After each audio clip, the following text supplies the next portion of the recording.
Bienvenue dans Mamelles, une terre d'accueil où l'on vient questionner la maternité, ouvrir les récits et écouter les voix qu'on entend trop peu. Parce que questionner la maternité, c'est aussi se demander ce que nos naissances racontent de nous, de nos liens, de nos héritages, de ce que nous choisissons de transmettre. Et peut-être qu'en revenant à ces commencements, nous pouvons retrouver quelque chose de notre nature humaine la plus essentielle. Aujourd'hui, j'accueille une nouvelle invitée, une nouvelle voix, un nouveau regard sur la maternité. Belle écoute. Bonjour Stéphanie. Bonjour Marion. Je suis contente de te retrouver en off d'emblée, je le dis. Ça fait déjà plusieurs fois qu'on se raccorde, qu'on se contacte en tout cas et qu'on a même pu enregistrer un premier épisode. Mais vous allez comprendre au fur et à mesure de notre échange la vie que mène Stéphanie et donc aussi, en tout cas, les mésaventures qui ont pu nous arriver pour enregistrer cet épisode, sachant que la dernière, ça me concerne. Mais je suis ravie de t'avoir, Stéphanie, aujourd'hui à mon micro pour nous faire voyager à travers les continents. Que tu traverses avec ta famille, voyager aussi par les différentes richesses que tu as pu apprendre au contact de la population locale, nous transmettre aussi quelques-unes de ces richesses à mon micro aujourd'hui. C'est un vrai cadeau, en tout cas, que j'ai aujourd'hui de t'avoir à mon micro. Ça fait un moment que je souhaitais faire cet épisode et je suis ravie de pouvoir vous le proposer aussi à celles qui vont l'écouter. Peut-être sans plus tarder, Stéphanie, je vais te laisser te présenter en quelques mots avant que nous puissions partir aussi en voyage à tes côtés. Merci beaucoup Marion, moi aussi je suis vraiment super contente. En tout cas c'est un épisode qui se promet d'être riche parce que franchement l'aventure pour arriver à l'épisode, il a été quand même assez rocambolesque. Donc en fait, me présenter, je suis Stéphanie, je suis mère, femme, épouse, entrepreneuse. On me définit beaucoup et on me présente beaucoup par rapport au fait de ma vie nomade, puisque ça fait depuis 12 ans que nous sommes nomades en famille et partout autour du monde. On a visité 4 continents sur les 5. On a eu 2 enfants sur la route, dont un accouchement au Maroc. Et à côté de ça, je suis une amoureuse des cultures, je suis amoureuse vraiment de l'être humain dans son ensemble. Et je suis aussi du coup entrepreneuse où j'aide et j'accompagne notamment les femmes à trouver, développer leur activité, mais sans oublier qui porte, donc c'est-à-dire la femme. Donc il y a une très très très très grande part à l'humaine qui est derrière et ça reste cohérent avec tout ce que je suis. Voilà, je pense pour la présentation. Donc tu l'as dit, tu es maman donc de 3 enfants, même si tu as dit 2 sur les routes, effectivement. Alors peut-être allons-nous commencer par ta maternité. Je pense que c'est important de voir un petit peu ce que ça a transformé en toi de devenir maman. Au fur et à mesure de chacune de tes naissances, de tes 3 naissances, comment tu as cheminé, comment tu as perçu aussi la naissance au contact des personnes qui t'ont accompagnée. Tu l'as dit en France, tu l'as dit au Maroc. Quel a été ton cheminement entre chacune d'elles? Je pense que c'est important que tu nous transmettes aussi ton évolution et ta propre naissance de maman aussi à travers chacune de tes naissances. Oui, parce que c'est... Alors moi, déjà, j'ai 3 enfants, donc 2 sur les routes, mais j'ai 3 enfants avec beaucoup d'écart. Puisqu'en fait, mon aîné a fêté ses 18 ans, Cassandre, donc mon aîné, c'est Quentin, Cassandre, la deuxième, elle a 12 ans, c'est notre fille, et on a eu un troisième qui, au Maroc, qui, lui, a fêté ses 3 ans et demi il y a quelques jours, parce que le demi, ça compte à cet âge-là. C'est vrai. Donc ça reste important, c'est pour ça qu'on fêtait.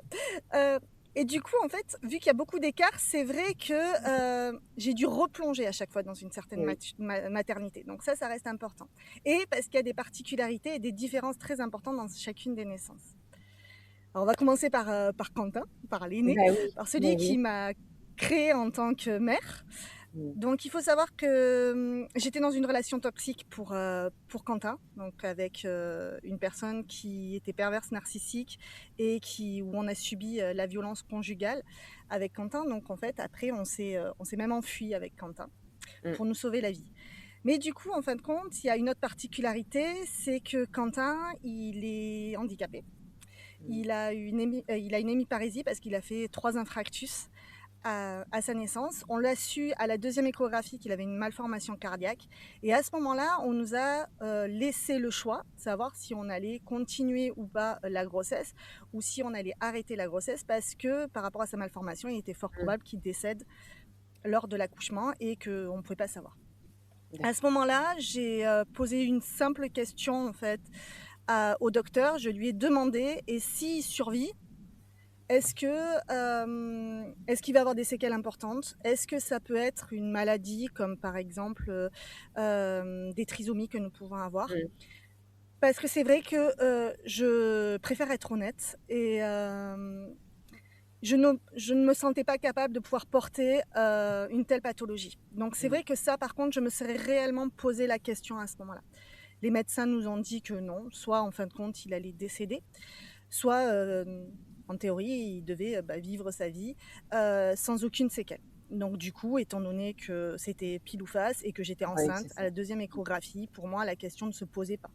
Vu que, voilà, pourquoi le tuer maintenant sans lui laisser sa chance et pas en fait y aller. Donc en fin de compte, j'ai continué la grossesse et toute seule, un petit peu toute seule, même si j'étais encore avec le père biologique de Quentin.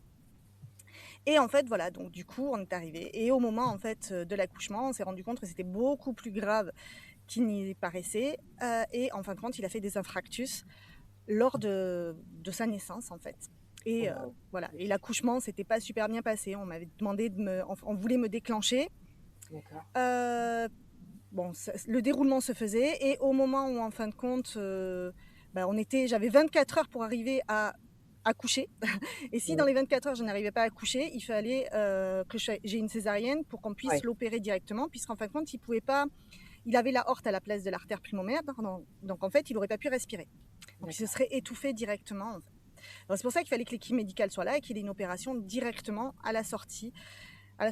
Et en fin de compte, le soir même, donc c'est important quand même que je raconte ça parce que ça va expliquer aussi mon cheminement et mon désamour pour toute cette succession. Mon désamour, c'est vrai, pour la manière dont on peut être soigné en France.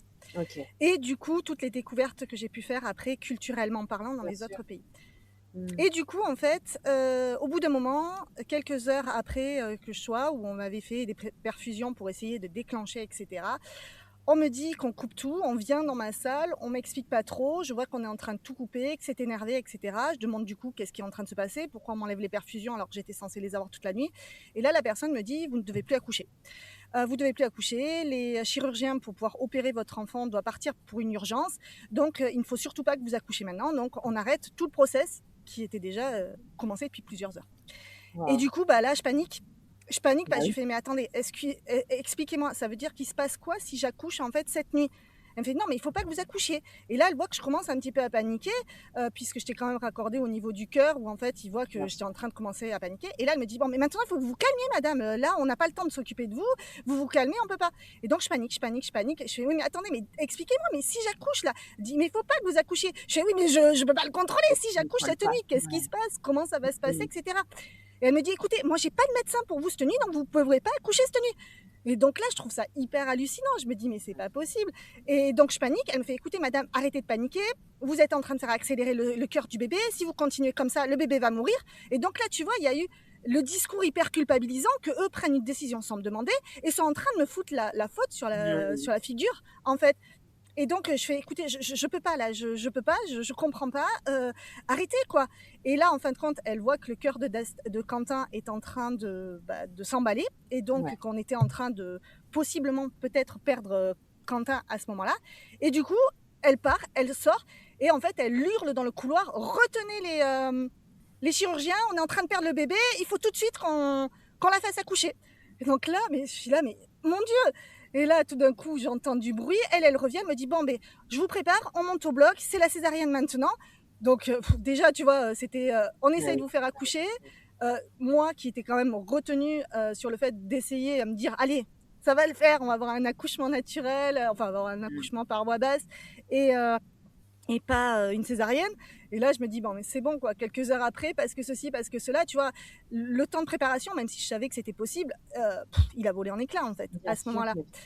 Et du coup, je comprends pas du tout ce qui est en train de se passer ou je sais pas, la personne n'arrête pas de me dire calmez-vous, calmez-vous. Alors bien sûr, c'est comme dans toutes les choses, quand on te dit calme-toi, Ah t'es oui. gentil, hein.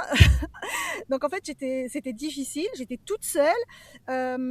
Donc même si voilà le père était ce qu'il était, bah c'est vrai qu'il était censé en fait revenir le lendemain, puisque de toute façon, si j'avais dû accoucher, c'est vrai que c'était plus par rapport au lendemain, ou sinon on l'aurait appelé pour lui dire, il était pas loin. Il était juste parti pour aller se détendre, etc. Et du coup, là, je me retrouve toute seule, je monte au bloc, et de toute façon, j'aurais été toute seule pour une césarienne. Oui. Et du coup, voilà comment se passe en fait l'accouchement en fait. Donc on me fait une césarienne, et à ce moment-là, en fin de compte, je vois pas mon bébé, puisque il fallait directement qu'il parte pour se faire opérer, pour avoir la première opération qu'il a. Ensuite, donc il s'est opéré, il revient plus longtemps après, et enfin plusieurs heures après, et moi j'étais déjà en salle de réveil, etc. quand il y a tout ça. Et à ce moment-là, on me dit écoutez, on n'a pas le temps de vous le montrer, donc je vous le présente vite fait, juste 2 minutes, et on l'emmène dans l'hôpital. Donc je n'ai pas vu mon bébé. Et quand en fait on me présente en fait le petit lit là transparent, je sais pas comment ça s'appelle, le petit landau transparent où en fait il est, mais c'était totalement couvert parce qu'il y avait plein d'électrodes, il y avait tout pour le faire. En fait, il était tourné dans le mauvais sens en fait. Et donc je n'ai rien vu, j'ai vu juste le derrière de sa tête, c'est tout en fait. Je leur dis excusez-moi, vous pouvez pas me le montrer, me tourner juste le landau. Et les personnes me disent non, on n'a pas le temps, et donc ils s'en vont. Donc en fait, je ne vois pas mon enfant, pas du tout. Et du coup, le lendemain, j'appelle et je fais écoutez, on m'avait dit que je pouvais aller à l'hôpital pour voir mon fils. Elle me dit oui, mais vous êtes gentil, mais vous avez quand même eu une césarienne, donc ça va pas se passer, enfin ça va être trop compliqué et tout. Je fais non, écoutez, je l'ai pas vu hier soir. Ça s'est passé extrêmement vite. J'ai besoin de voir mon enfant en fait. Emmenez-moi. C'était pas le même hôpital. Emmenez-moi le voir. Je fais bon, je vais voir si on peut arriver à vous trouver pour pouvoir vous prendre un peu plus médicalement pour vous emmener. Du coup, on m'emmène à l'autre, mais c'est pareil. Elle me dit ah non. D'abord, elle me dit vous pourrez le voir que si vous êtes capable en fait de vous lever toute seule. Et que vous êtes capable de vous laver toute seule. Quand on dit ça à une maman, même si tu as eu la césarienne, que tu t'es coupé le ventre, même pas 10 heures avant, tu te lèves. Moralité, je sens qu'il y a quelque chose qui s'est passé pas super bien dans mon ventre, mais bon, je dis rien à ce moment-là. Et du coup, je vais voir mon fils. Et là, je découvre enfin mon fils. Mais impossible de l'allaiter ou quoi que ce soit, puisqu'en fait il était branché partout. Donc je demande aux gens, et là ils ont été un peu plus compréhensifs, parce que là où j'ai accouché, ils me disaient mais pourquoi vous voulez allaiter votre enfant? Il est possible qu'il meure, pourquoi vous voulez l'allaiter? Donc vraiment, mais une maltraitance comme tu peux pas imaginer.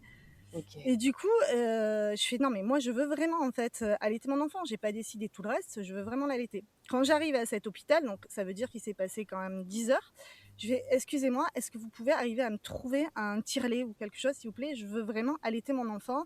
J'ai essayé de le faire manuellement, mais alors manuellement quand tu as juste accouché, tu sais, c'est pas facile.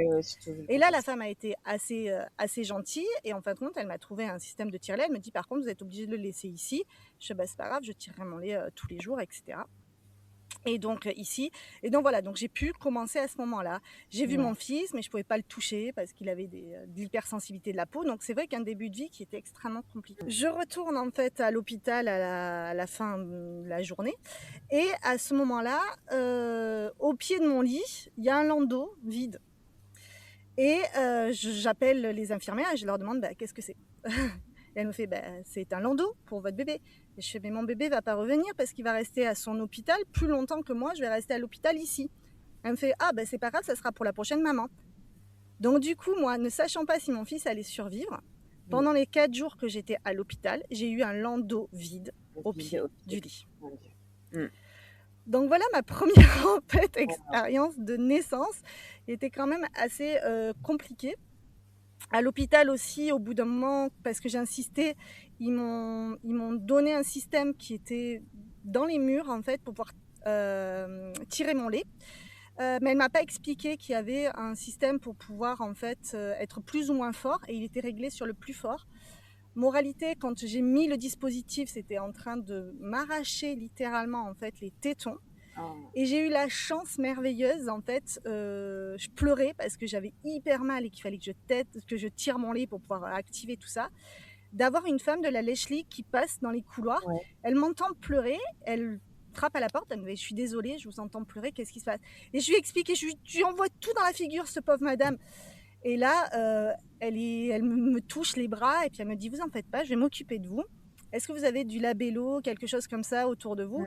Je lui dis « Oui, j'en ai là. » Elle me dit « Très bien, mettez-en autour de vos tétons, c'est de la lanolin, ça va vous permettre déjà de pouvoir soigner un petit peu parce qu'ils n'étaient vraiment pas dans un bel état. » Elle me dit « Je vous abandonne pas, je suis là dans 1 heure et demie maximum et je vais m'occuper de vous. » Elle est revenue à peu près 1 heure après avec toute une machine prêtée par la Lèche League, un petit contrat qu'il fallait que je signe pour pouvoir le faire. Elle venait me voir tous les jours, je lui expliquais tout. Elle venait chercher tous les jours le lait de mon enfant.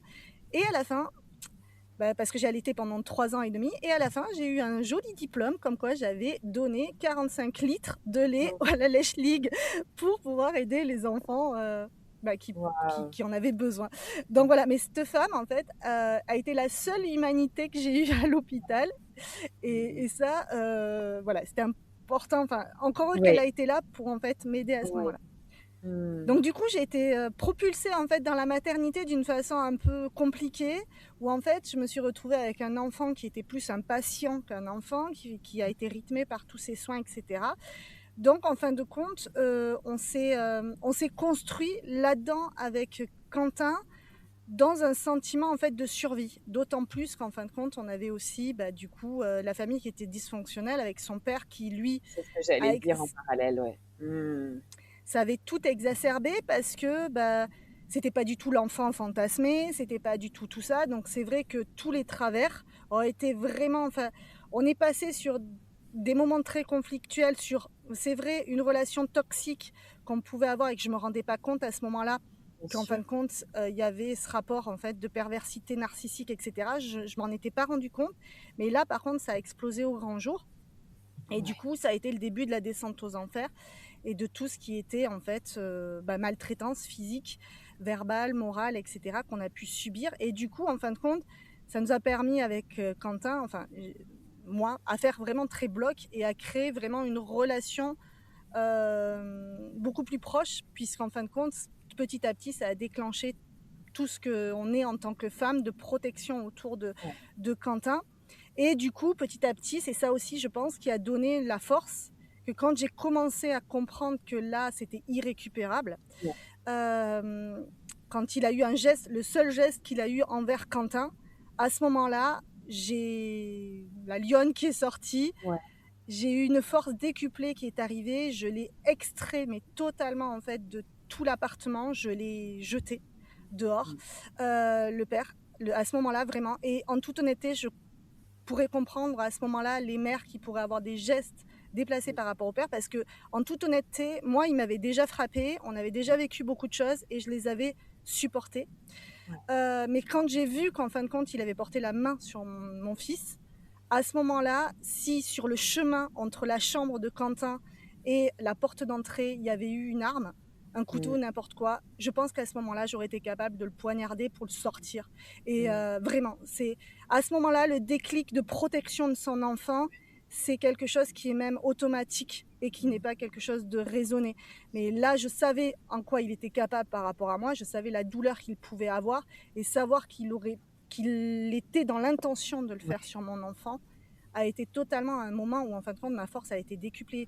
Je l'ai vraiment jeté au niveau des escaliers, j'ai fermé tous les verrous, je suis d'abord tombée, j'ai pleuré et très rapidement, mais c'est là où tu vois qu'en fait on a une force quand même primitive, et très rapidement, mais au départ pratiquement en marchant à 4 pattes, je suis allée jusqu'à Quentin, je l'ai serré, j'ai pleuré, et voilà. Et là, on a pris la décision de réunir quelques affaires. J'ai attendu que tout se passe. Au plein milieu de la nuit, on est parti, on s'est enfui avec Quentin.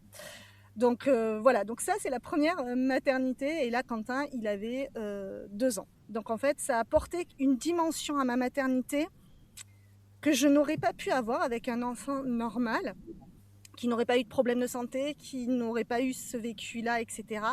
Donc en fin de compte, il a déposé, Quentin, la première brique de ce qu'on admire chez moi en termes de femme puissante et résiliente, parce qu'il m'a permis d'aller tellement au-delà de ce que j'aurais pensé être, qu'en fin de compte, il a construit une nouvelle identité.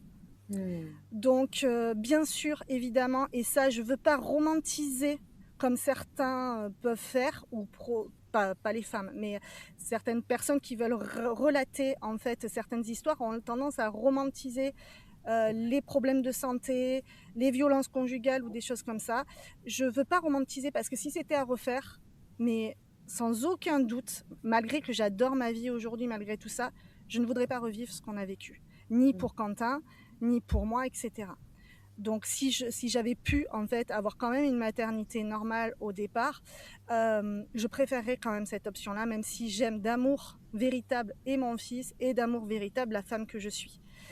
Donc je ne veux pas romantiser ça pour autant. Mais néanmoins, aujourd'hui, la vie, elle est telle qu'elle est et il a posé la première pierre de cette identité que j'apprécie aujourd'hui. Donc voilà, donc ça c'était la première grossesse. Justement, je réfléchis parce que tu as dit tout à l'heure, si j'ai bien retenu, qu'il avait eu 18 ans, donc un passage aussi dans sa vie de jeune homme, et peut-être aussi un passage aussi dans ta vie de maman. Est-ce que tu l'as senti justement ce passage, et quelle est peut-être ta relation aujourd'hui avec Quentin?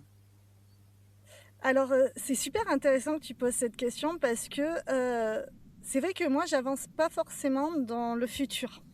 C'est-à-dire que j'ai pas pensé à ces 18 ans avant qu'on soit dans ces 18 ans. Quand tout le monde me disait oh là là, mais c'est super dur, badati patata, et notamment quand il va partir, tu vas voir, surtout vous qui êtes H24 ensemble, ça va être atroce. Et en fin de compte, si tu veux, j'anticipe jamais les problèmes parce que je fais partie des gens qui trouvent que anticiper les problèmes, c'est souffrir 2 fois. C'est souffrir à avoir peur de ce qui peut se passer. Et si ça se passe effectivement, tu ressouffres en fait une deuxième fois. Donc c'est vrai que j'anticipe jamais vraiment les problèmes. Et même dans ma vie nomade, qui pourtant est une vie tellement fluctuante que tu pourrais te dire ouais mais il faut anticiper. Non, j'anticipe rien parce que je sais que quand on va avoir un souci, déjà parfois on les anticipe, ils sont pas là. D'autres, en fin de compte, on a l'impression d'avoir anticipé sa vie et en fin de compte, on a une merde qui nous arrive dessus et on se dit mais putain, j'avais tout préparé, mais sauf ça. Donc voilà. Donc je trouve que c'est une charge mentale énorme dans une vie d'une femme qui a déjà une charge mentale. Donc en fin de compte, je m'épargne ça. Donc c'est vrai que non, j'y ai pas pensé. Et du coup, le jour de ses 18 ans, nous, en rituel, on va manger toujours au restaurant. Et au restaurant, je lui pose la question t'es Quentin, maintenant tu as 18 ans. Donc déjà, il a bu sa première bière le jour de ses 18 ans. Donc c'était la surprise. Donc il était assez vrai, j'ai le droit. Donc c'est marrant. Et du coup, pendant qu'on était en train de trinquer, je lui fais allez Quentin, maintenant tu as 18 ans. Juste comme ça, quand est-ce que tu penses que tu partiras un jour de la maison? Et Quentin, il disait, oh, je sais pas, vers 35-36 ans. Donc, tu vois le truc là. Et vraiment, sérieux, il me fait, je sais pas, ouais. Mais lui, c'était dans longtemps parce qu'il sait ce que ça veut dire un âge. Donc, c'est pas, ouais, bon, vers 20 ans, 22 ans, 25 ans. Non, vers 35-36 ans, tu vois. L'âge de son père maintenant, parce que Dimitri l'a adopté. Dimitri a 36 ans. Ouais, il a 36 ans, c'est ça. Donc, tu vois, voilà. Donc, c'est marrant, quoi. Et donc voilà, donc on passe, on rigole, etc. Donc on était toujours dans le projet d'aller descendre tous l'Afrique ensemble, etc. Voilà, il n'y avait pas de souci de passer du bus au 4x4 et tout va bien. 9 jours après l'anniversaire de Quentin, c'est l'anniversaire de Cassandre, donc les 12 ans de Cassandre. Le jour des 12 ans de Cassandre, j'ai ma nièce qui vient on avait loué une maison puisqu'on était pendant la transition, donc elle vient à la maison qu'on avait louée. Et là, en fin de compte, elle dit à Quentin, bah, écoute, tu as 18 ans, bah, tu vas venir faire une saison avec moi. Elle est chef dans 2 restaurants sur le bassin d'Arcachon. Et bah, là, moi, je suis en train de manger. Et là, Quentin, il fait « Pourquoi pas ?» en fait. Bah ouais, pourquoi pas. Et là, je lui fais « Ah bah ouais, écoute, bah super, ouais, il n'y a pas de souci, Quentin. Nous, on sera possiblement déjà commencé à descendre. Mais soit on viendra te chercher, soit au final, maintenant que tu as 18 ans, tu prendras l'avion n'importe où on pourra être. » Donc, au départ, on est là. Ça, c'était le midi. Le soir, il me fait ouais, mais je vais gagner de l'argent, donc peut-être que je pourrais passer mon permis et m'acheter un véhicule et vous rejoindre. Je fais ah ben ouais, il y a aucun souci en fait, ouais, c'est une bonne idée. Et juste avant de se coucher, il me fait ouais, mais en fin de compte, je pourrais peut-être aller faire un road trip en Asie en fait. Tu fais tout seul? Il fait bah oui, tout seul. Je fais bah oui, si tu veux, mon chéri. Et le lendemain matin, il me fait mais en fait, peut-être que ça serait bien que j'essaye un petit peu de voir ce que ça pourrait être la vie un peu en France et sédentaire. Et là, je fais, bah oui, si tu veux, mon chéri. Et donc voilà, donc si tu veux, on était là. Et là, je me rends compte, tu vois, j'en discute avec une copine, elle me dit, mais ça te fait pas mal, ça te fait pas chier de te dire que peut-être qu'il va pas venir avec vous? Et je lui fais, bah non, en fin de compte, je suis super fière et super contente pour lui, en fait.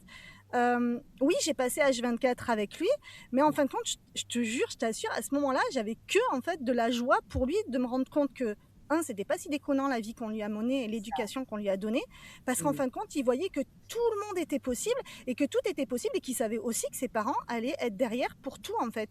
Il pose la question plus pour qu'on vienne donner notre avis, voire pour savoir peut-être aussi se rassurer, mais en fin de compte, il était prêt à tout en fait. Et le jour où en fait il part de la maison, il me dit, donc je lui fais ça va et tout, il me fait ouais, et il me dit cette phrase, il me dit mais je sais que je suis pas prêt maman, parce que c'est vrai que dans l'absolu il a jamais trop fait ses repas, la lessive, tout ça, enfin il participait, mais c'est vrai que nos enfants se sont toujours déposés et sont restés des enfants chez nous sans être nos employés à la maison. Donc voilà, donc ils nous aident quand on a besoin, ils nous aident quand ils en ont envie, mais c'est vrai qu'on n'a jamais trop demandé. Donc c'est vrai qu'il était, voilà, il disait, il a jamais préparé de papier, des choses comme ça, tout était tout le temps organisé. Et il me dit voilà, je sais que je suis pas prêt, mais je sais que je vais y arriver. Et là, il me dit, parce qu'en fin de compte, bah vous, ça a toujours été ça, en fait. À chaque fois qu'il y a eu quelque chose, vous avez toujours réussi, vous avez toujours tout passé, jamais un problème nous a arrêtés. Donc je sais que moi aussi je vais y arriver. Et donc là, c'est vrai que par contre, j'ai été extrêmement fière et je suis encore émue. J'étais émue parce que là, tu te dis, waouh, c'est l'une des plus belles choses qu'un enfant peut te dire. Et du coup, il part. Bon, il nous a. Avec cette histoire, C'est ça, surtout avec tout ça. Et puis voilà, c'est particulier. Il a quand même, du coup, pratiquement 15 ans d'écart avec Dastan, donc une relation différente, 6 ans avec Cassandre. Voilà, les relations, enfin, on est quand même avec des relations assez proches, en fait. Pas fusionnelles, mais très proches, en fait, qu'on peut avoir. Et donc, du coup, il part, il va faire sa saison. Et malheureusement, il y a 2 événements qui se passent. Le premier événement, l'univers était beaucoup plus compliqué et encore une fois toxique. Il était dans la restauration. Tout se passait bien jusqu'à ce que le patron apprenne que Quentin a une malformation et donc a une hémiparésie. Donc tout se passait bien, tout le monde le félicite. Et dès lors qu'on sait qu'il a son hémiparésie, bah, certaines personnes ont commencé à se moquer, dont le patron, que quand il n'allait pas assez vite, il lui disait « Bon, bah allez, le gogol, il va falloir aller plus vite. » Donc voilà, bienvenue dans le monde toxique du salariat et j'ai envie de dire pratiquement de la restauration, parce qu'après, quand j'ai relaté cet événement, beaucoup de personnes m'ont dit « Non, mais dans la restauration, les gens te parlent mal. » C'est très compliqué. Donc voilà, donc il a eu ça. Et donc il m'en parle, donc je commence à lui expliquer comment on va pouvoir se procéder. Je mets aussi un petit peu le holà dans cette histoire en expliquant les choses et en expliquant les limites et que non, c'est pas acceptable. Et le lendemain, où en fin de compte on commence à mettre tout ça en place, Quentin se fait renverser parce qu'il y allait en vélo. Il se fait renverser. La voiture, quand elle voit qu'elle a renversé Quentin, a accéléré. Elle a laissé totalement Quentin sur le sol. Encore heureux, il a eu que des brûlures. Il s'est brûlé tous les bras, les jambes, etc. Donc le menton. Il a eu que des brûlures. Et à ce moment-là, Quentin, il m'a dit, là, ça a été un déclic assez fort. Déjà, il y a des passants qui sont passés, personne ne s'est arrêté non plus. Et du coup, il s'est foutu à côté de son vélo et il s'est foutu la tête entre les mains. Et là, il s'est dit, je peux pas vivre en fait. Je peux pas vivre comme ça. Il est hors de question en fait. Et donc il m'appelle et il me dit maman, je viens d'avoir un accident, patati, il m'explique le truc. Donc je suis en panique au départ et puis il me dit non mais t'en fais pas, je suis juste brûlée. Donc je lui dis ok, on a vu comment on allait soigner ça, etc. Et il me fait mais maman, je peux pas vivre comme ça. Et là, d'abord, au départ, je tombe vraiment des nues parce que je comprends pas. Je suis en train de me dire, mais qu'est-ce qu'il est en train de dire? J'ai pas vu qu'il était en train de faire une dépression ou un truc comme ça, tu vois. Et je lui dis, mais je comprends pas, Quentin, qu'est-ce qui se passe? Pourquoi tu es dans cet état? Et là, il se rend compte de ce qu'il vient de dire. Il me fait, ah non, c'est pas que je déprime, c'est je peux pas vivre dans cette société-là. Il est hors de question. Cette société, elle est malade. Regarde, le mec, il en a eu rien à foutre. Il m'a laissé par terre. Il savait pas si j'étais mort, si j'avais eu quoi que ce soit. Au contraire, il a eu peur pour son cul. Il a accéléré. Il me dit, il est hors de question que je vis dans une société indifférente. Hors de question. Et donc là, là, voilà, je lui dis, ouais, il n'y a pas de souci. Et je lui fais, qu'est-ce que tu veux faire? Tu veux revenir? Il me dit, ouais. oui, je reviens, on va construire autre chose, je vais construire un plan différent, mais hors de question que je participe et que je sois dans une société comme ça. Non, il est hors de question, quoi. Et donc voilà, donc en fin de compte, il est rentré. J'en parle notamment avec des proches et des proches qui me font le reproche en me disant oui mais tu vois c'est parce que tes enfants ils sont pas prêts en fait parce qu'ils ont vécu toute leur vie dans une vie nomade, tu vois ils sont pas faits pour vivre dans une société dans la société. Et je lui dis bah non, c'est parce qu'ils ont vécu une vie nomade et qu'ils ont vu que ça ne se passe pas partout pareil, contrairement à ce qu'on veut nous faire croire, que ce qui est en train de se passer en France et dans certains pays qu'on va dire développés. En fin de compte, il s'est rendu compte, Quentin, en ayant vécu sur plein de continents, plein de cultures, que ça ne se passe absolument pas comme ça, en fait, dans beaucoup d'autres pays. Et que pour lui, il est hors de question. Et je dis, à quel moment un parent se dit qu'il faut qu'il arrive à faire jouer la santé mentale de son enfant, à le plier à une société malade, au lieu de se dire, bah non, je l'arme pour autre chose. Mon fils, quand on me dit qu'il n'est pas armé, je ne suis pas d'accord parce qu'en fin de compte, il a vu tellement, en fait, tout. La richesse, la pauvreté extrême. Il a vu des enfants, il a vu des Syriens dans plusieurs pays ramasser les poubelles des autres pour pouvoir ramener quelques petits sous pour pouvoir bouffer. Donc la réalité des choses, il la sait. Maintenant, oui, il veut vraiment être un acteur là-dessus et il est hors de question de participer à quelque chose qui est perdu dans un sens. Alors oui, là aujourd'hui il se dit je suis pas armé par rapport à ça, il dit pas que jamais plus il vivra peut-être un jour en France, mais il se dit qu'il est hors de question aujourd'hui qu'il participe à ça avec un patron qui se permet de lui parler comme de la merde et avec des passants ou des personnes qui sont à côté de toi et que tu sais pas si la personne elle est là pour venir te laisser pour mort ou pour venir t'accompagner. Donc en fait c'était par rapport à ça et moi je suis contente et je reste fière et si c'était à refaire je referais exactement la même vie parce que moi mes enfants ils ont vécu une vie où en fin de compte, ils peuvent avoir aujourd'hui à 18 ans une maturité qui leur fait pas peur d'aller voir le futur, mais par contre qui sait, et ça je trouve que c'est la question qu'on ne se pose jamais, c'est qu'est-ce que je ne veux pas dans mon environnement. On se dit souvent qu'est-ce que je veux dans mon environnement. C'est vrai, surtout à cet âge-là. Mais au final, on ne se dit pas qu'est-ce que je veux pas. Et ce que je ne veux pas, c'est aussi fondamental que ce que je veux. Parce que ça montre nos limites, ça montre notre respect, ça montre ce qui ne doit pas être dépassé et notre ligne rouge qui est là. Et avoir cette maturité à 18 ans, bah, je pense plutôt qu'on pourrait féliciter de la vie qu'il peut avoir et qu'il est plus armé à la vie future. Je ne pense pas qu'il finira en dépression justement par rapport à ça, sur le fait de pouvoir se dire, voilà, je sais déjà où est mon respect et je vais l'imposer. Et quand je ne suis pas dans mon respect, eh ben, je préfère renoncer qui n'est pas un échec, que de plutôt risquer, moi, de tomber en déprime parce que ce n'est pas pour moi.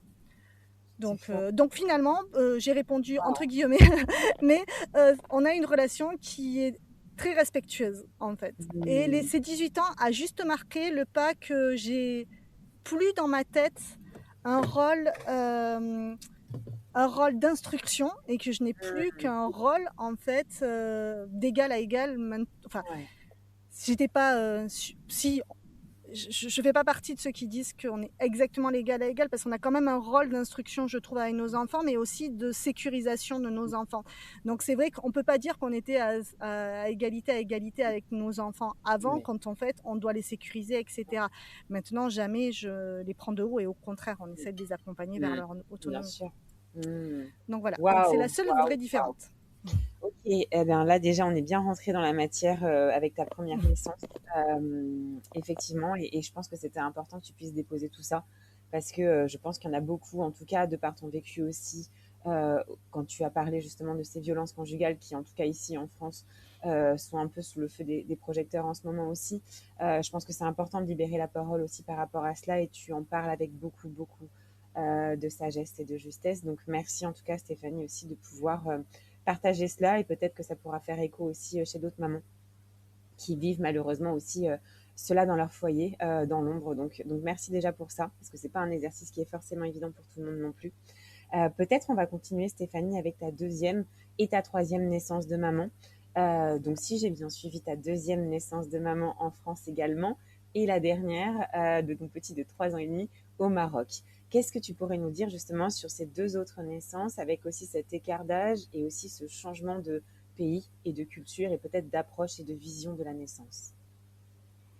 Alors le deuxième accouchement, donc là par contre j'étais avec déjà mon mari de l'époque du coup, de maintenant, du coup avec Dimitri. Donc là c'est vraiment des choses très différentes. Donc je me retrouve en fait avec une personne qui est très impliquée. On fait de la symptothermie, donc en fin de compte, il communique avec Cassandre, Cassandre communiquait avec son père dès le ventre, à venir dès qu'elle savait que c'était la main de son papa, elle venait, etc. Donc vraiment quelque chose de très très différent. Un rôle vraiment très assumé. D'ailleurs, il a fait une couvade et il n'est pas là, il est allé se promener et du coup, il a quand même gardé ses kilos. Hein. Donc, vraiment. D'ailleurs, il a plus grossi que moi parce que moi, j'ai jamais trop grossi pour mes grossesses. Non, mais vraiment, donc tu vois, un changement vraiment très différent. Donc mon désir pour la deuxième grossesse était d'accoucher par voie basse. Bien sûr, obligé quand même en France, en tout cas, d'accoucher à l'hôpital par rapport au fait que j'avais eu une première césarienne. Et donc voilà, donc on a eu en fait tout ça. Et du coup, le jour de mon accouchement, donc on est ensemble avec Dimitri, on se prépare, on fait tout ça. Malheureusement, et ça je pense que c'est quelque chose qui est important et qu'il faut quand même aussi le dire, c'est que ça j'en parle beaucoup dans mes accompagnements, etc. D'ailleurs, je fais juste une petite parenthèse, mais s'il y a des femmes qui se reconnaissent là-dedans, qui ont besoin de parler, qu'elles n'hésitent pas à venir aussi discuter avec moi par rapport à tout ça. Il n'y a vraiment aucun souci. Même si j'ai beaucoup d'abonnés, je reste une personne qui est très disponible et surtout pour ces questions-là, en fait. Donc voilà. Donc ça, je pense que c'est important dans cette société, comme mon fils l'a dit, individuelle, où de savoir qu'on peut avoir des petits havres de paix comme chez toi. Et c'est en ça que moi, je suis hyper honorée d'être sur ton podcast aujourd'hui, parce que je trouve qu'on a besoin de ça, on a besoin de ces bulles-là. Merci. Et du coup, voilà, donc du coup, on est ensemble, on est dans notre petite bulle avec Dimitri. Et la chose que je prône beaucoup et que je dis, c'est qu'en fin de compte, le corps, il se souvient de tout. Et malheureusement, en fait, mon corps s'est souvenu que je m'étais arrêtée à 4 en fait, d'ouverture. Mon col n'avait pas dépassé les 4 d'ouverture pour Quentin, en fait. Et du coup, à 4, les personnes, donc je voulais pas normalement de péridurale, je voulais essayer d'aller au bout en fait. Et du coup à 4, je suis bloquée. Et donc les infirmières passent régulièrement, elles regardent, me fait vous n'arrivez pas à le dépasser là, vous n'arrivez pas à le dépasser, excusez-moi, on va quand même essayer de vous mettre un petit peu, de vous faire une petite injection pour essayer un petit peu d'ouvrir un petit peu plus. Donc au départ je suis un peu réfractaire, elle me dit écoutez là ça fait vraiment beaucoup de temps que vous êtes là, que l'accouchement dure, ça va commencer un petit peu à fatiguer le tout, on va essayer juste de se mettre toutes les chances de notre côté. Donc bon, je dis oui, je me dis bon allez, on y va, etc. Et malheureusement, c'est vrai que en fait, ça a trop travaillé. Et au bout d'un moment, je dis à mon mari, écoute, je me sens vraiment pas bien. J'avais les jambes qui étaient relevées, enfin qui étaient pliées en fait. Et je fais écoute, là, je commence vraiment à me sentir pas bien là, vraiment. Mais je sentais qu'en fin de compte, j'étais en train de partir. Et je lui dis, est-ce que tu peux pas aller leur demander de revenir, de voir un petit peu ce qui se passe.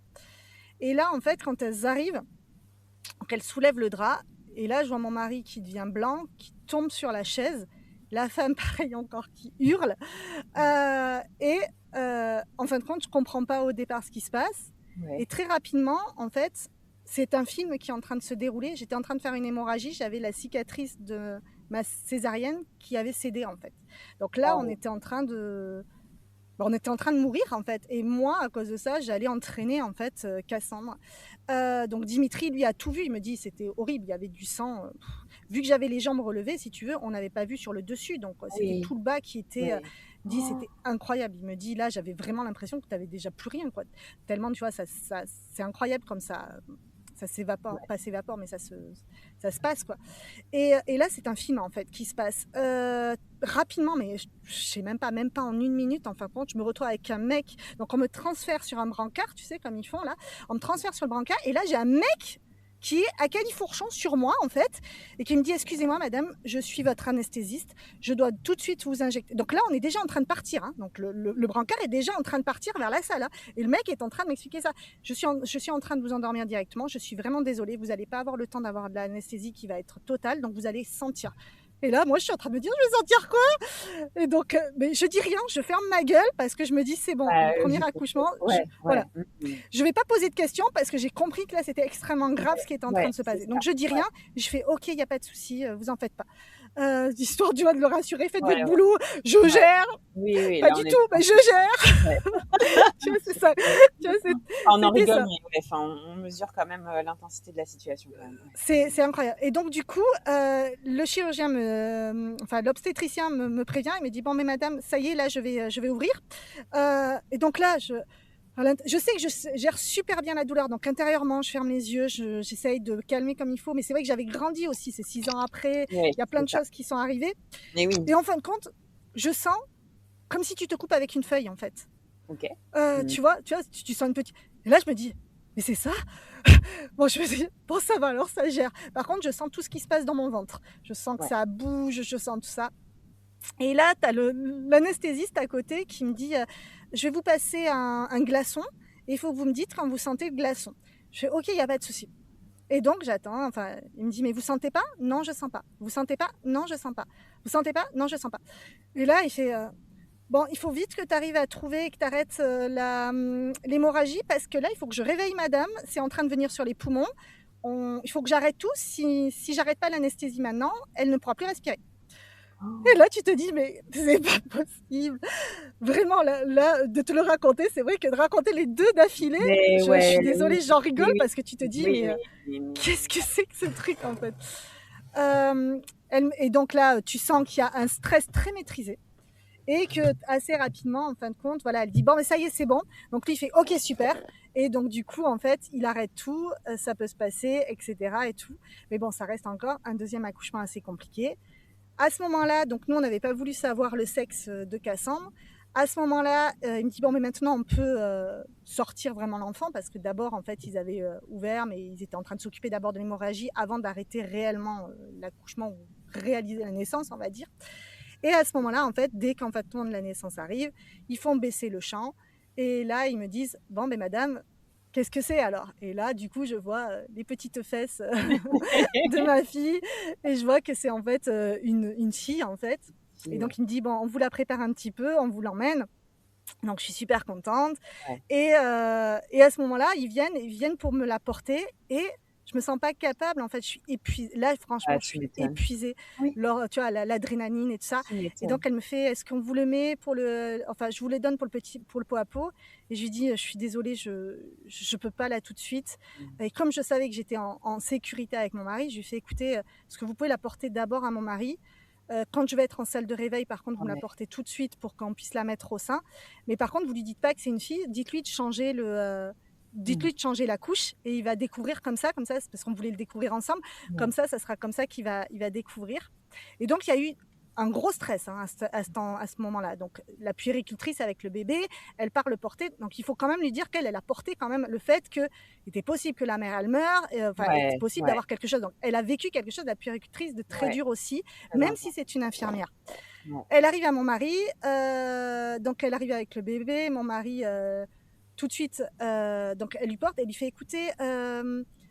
donc mon mari, comment ça va? Il fait, ne vous en faites pas, votre femme va bien, tout va bien. Elle me dit par contre, votre femme m'a demandé, elle pense que votre fille a fait pipi. Non, elle pense qu'elle a fait pipi, il faudrait que vous changiez la couche. Et là, Dimitri la regarde, dépité. Et la femme, elle lui fait oh, je vous ai dit, elle, vous savez que ça bébé. Et là, la femme, elle se met à pleurer, elle se pleurait, à pleurer. Et Dimitri fait mais non, mais ne pleurez pas. Elle me fait écoutez, vous m'avez ramené ma femme en vie, ma fille en vie. Il n'y a pas de souci, en fait. Il a été parce que c'était juste le choc, en fait, mais il y en voulait pas, tu vois, de lui avoir dit. Mais c'était cocasse, tu vois. Mais là, tu vois qu'aussi, en fin de compte, la pression, en fin de compte, il fallait qu'elle redescende là et qu'elle est redescendue aussi avec mon mari à ce moment-là. C'est important. Et du coup, il a pris Casson. C'est ça, donc c'est important. Il a pleuré et puis après, il a dû insister pour qu'on puisse venir faire l'allaitement là. Donc ça, c'est deuxième accouchement un petit peu compliqué. Tu pèses tes mots là. quand même. Waouh, ok. Donc vraiment deux naissances qu'on peut dire par la suite qui t'ont marqué et qui ont été traumatiques. Oui, ben voilà, c'est tout à fait ça. Donc il y a plein de choses qui se passent. C'est que j'ai toujours rêvé d'un accouchement naturel. Et idéalement, j'aurais aimé en fait avoir un accouchement à domicile. Donc la première grossesse m'a, de la façon dont c'est fait, parce qu'après avec le recul, si on pouvait être dans une société où les médecins pouvaient faire leur travail, où il y a suffisamment de médecins par rapport aux problèmes qu'on a eus, on n'aurait pas été obligé en fait de me déclencher, ou en tout cas on aurait pu mieux préparer l'accouchement, on aurait pu vraiment me laisser accoucher naturellement. Donc ça, c'est important de le dire.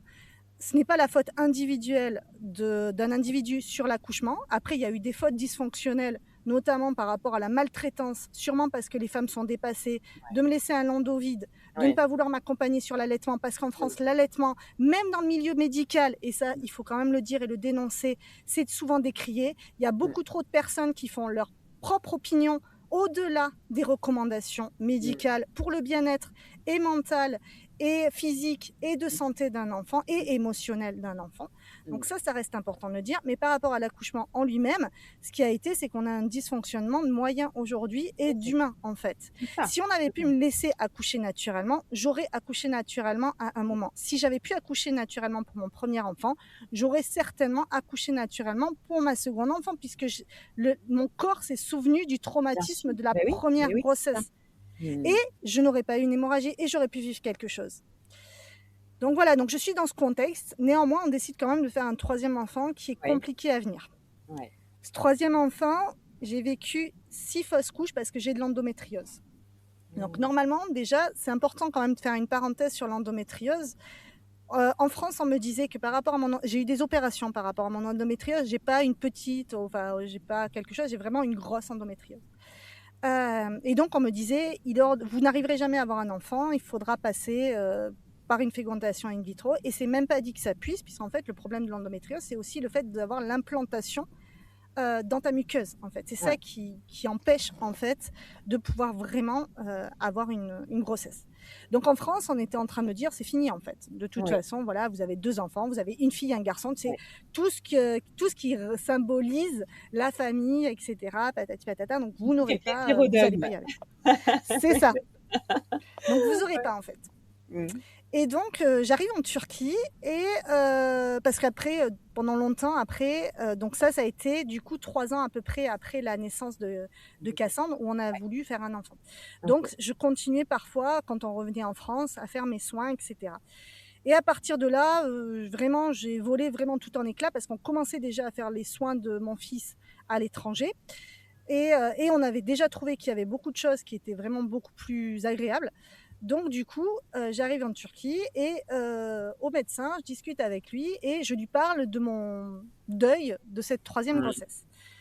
Et donc il me dit, mais pourquoi en fait un deuil? Et je lui explique, j'ai une forte endométriose, on n'y arrivera jamais. Et il me dit, baliverne, il me dit, faites-moi confiance, je vous assure, vous aurez un enfant. Waouh. Et du coup, voilà, il me dit, ça va pas être facile, mais si vous voulez cet enfant, c'est pas grave, vous l'aurez, vraiment vous l'aurez. Du coup, ça a été un vrai parcours, ça a été 6 fausses couches, ça a été vraiment très compliqué, ça a été un rapport avec moi qui commençait à réellement me sentir bien dans mon corps. Faut dire aussi qu'on pratique la symptothermie en termes de... J'ai pas de contraception. Oui, c'est ça. Donc voilà. Donc en fait, je connaissais très bien mon cycle, mais je commence vraiment à avoir un problème à chaque fois. Déjà, quand tu veux avoir un enfant, quand tu as tes règles qui arrivent, déjà, c'est compliqué. Quand en plus, tu arrives à avoir un enfant et que tu as des interruptions de grossesse qui arrivent tardivement, c'est compliqué. Donc voilà, on a vraiment passé un chemin très, très compliqué avec Dimitri. Du coup, après, on a décidé de changer de véhicule et on est passé sur le bus. Qui est très confortable, et on s'est dit on prend le bus un peu aussi comme notre dernier cocon et dernière chance, et on s'était dit ça.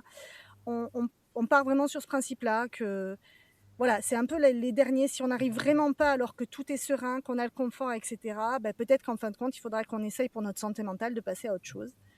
Et en fin de compte, pareil, je continue avec ce médecin qui petit à petit, à chaque fois que je retournais, donc c'est pas tout le temps, mais à chaque fois que je retournais en Turquie, on essayait des choses différentes en fait. Et là, on a essayé en fait un régime vraiment différent qui permettait en fait de stabiliser la progestérone, d'essayer de voilà. On a vraiment fait un régime alimentaire sur une durée. Donc là, il m'avait dit ça va durer. Et du coup, sur un peu plus d'un an. Et du coup, sur un peu plus d'un an, au bout d'un moment, je retombe enceinte. Là, j'ai peur en fait. En plus, je tombe enceinte en Turquie ce coup-ci, alors que les autres fois, à chaque fois que je tombais enceinte, c'était quand on repartait. Donc, je tombe enceinte en Turquie. Je vois un autre médecin sur Antalya, je lui explique et tout, il continue totalement le même process, etc. Où il me dit, bon, on va juste donner un petit peu plus de progestérone par cachet pour juste arriver à faire accrocher le bébé, etc. Et en fin de compte, ça a marché en fait. Donc, j'ai eu une personne là, en Turquie, qui au final était derrière la mère et avec la mère, parce que non, c'est pas à nous de vous dire si vous allez y arriver ou pas, mais par contre, et c'était ces mots, c'est à nous de tout faire pour que vous y arriviez. Et déjà lui avait eu des propos qu'on va entendre plus tard qui étaient vraiment, c'est vous qui décidez, c'est votre corps, c'est votre vie, c'est votre vision, c'est votre désir, et c'est pas à nous de vous dire si votre désir il est légitime ou pas en fait. Et au contraire, on est là pour vous aider à accomplir ce désir-là. Donc voilà, et sans passer, mais si, un petit peu, aussi par rapport à comment se passe quand même un rendez-vous obstétrical, gynécologique en Turquie.